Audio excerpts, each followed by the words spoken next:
Analysis is now having a massive input in the coaching process. A lot of our analysis leads from the classroom straight onto the grass and into training. So what we look at in the classroom ties into how we train, and it also informs the coaching process, what the team needs, what the individuals need.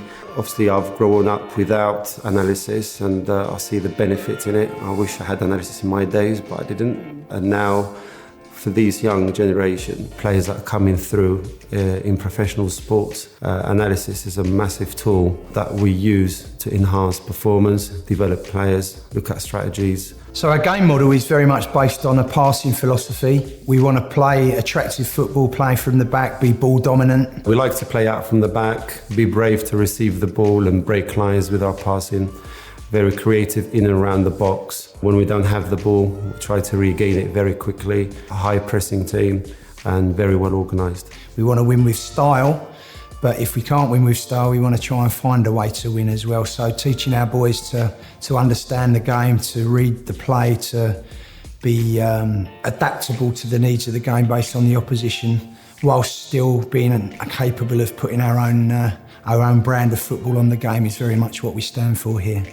They mainly involve dominating the ball, being exciting, making lots of passes, creating lots of chances, getting crosses into the box, attacking across 5 lanes, defending across 3, pressing high, winning the ball back as high as possible, counter-pressing when we've lost the ball to win it back as quickly as possible. And lots of that is embedded through our stats as well and how we review the principles of play. So from an analysis perspective, we're going to be able to collect data around the style of play, percentage of ball retention as an example, or how quickly we regain on the transition, those sorts of things. And that will be where we'll be using clips, show where we got it right, show where we got it wrong. And obviously the annotation and the ability to really graphically display in a really clear way for our boys what they need to know is an incredibly important tool for us. Players helped us a lot to illustrate some moments in the game. Whether we're doing unit, individual or team analysis, it always highlights our strength, our areas of development. Also helps us with opposition when we're looking at other teams and how they play and how we can break them down. Play has been massive for us this season. It's helped us annotate the videos and bring the videos to life. Often without the annotations, the players will be focused on the ball and what's happening on the ball, and it gives us a key perspective to highlight what's happening off the ball and the key areas we want to exploit or the key areas we need to improve on or what we're doing well.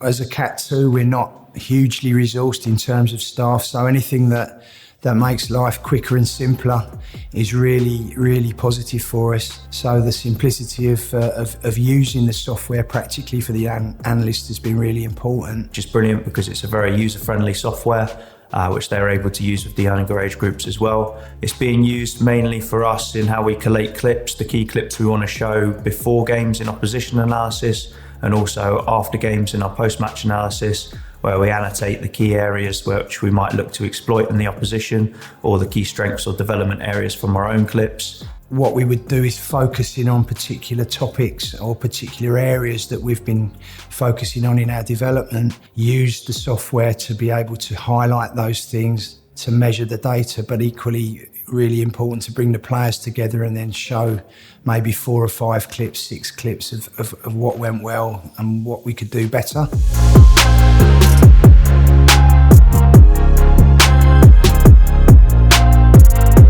So we have a great variety in our analysis sessions. Our team-based ones are all in the classroom where myself or the coach will present to the players. They become a bit more of a Q&A so that we try and gauge their understanding and see what they're seeing in the clips and in the pictures, and then we can add the annotations from play and bring that to life as well, so it's a bit more collaborative. And then our unit analysis sessions where we break it down into defenders or fullbacks or midfielders and specific areas we want to look at, which might be strengths of our performance or development, which are far more interactive, where we get the players to present as well. And then our individual analysis sessions, one-to-ones, where we work with players directly to improve their performances. So we review their strengths and also, again, development areas, how we can improve them, how can we relate that to their IDPs, and then how we can train those development areas and strengths and continue to progress them as a player. The analysis sessions for me is for the players, not for the coach. So they have to be engaging. They have to be short, sharp, straight to the point, and simple. Play's been massive for us. It's been really easy to use. It's been really fast. You just put the clip straight into the software, full games into the software, XMLs.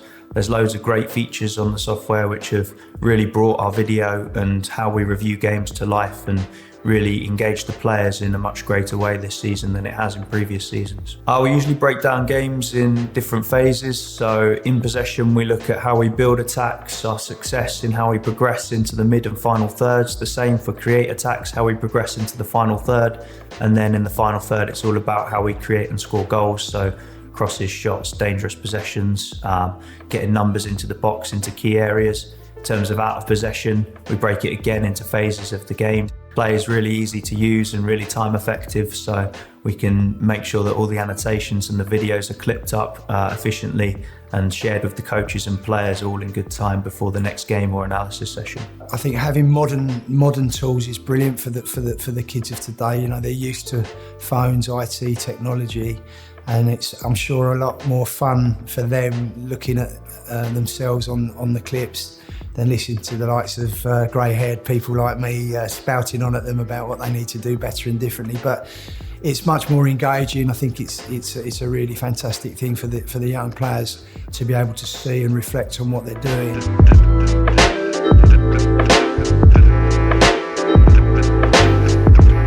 So the sorts of things we do with the software is often topic based. So if I used one example of setting the depth of our defensive line as an example, often what we see is the less athletic centre backs want to drop deeper and deeper, so that enormous space, you know, when we're looking to press ahead of the ball, but the back line don't come up. We can use the sort of annotation tool to highlight that big gap between the back and the midfield, where the back line are.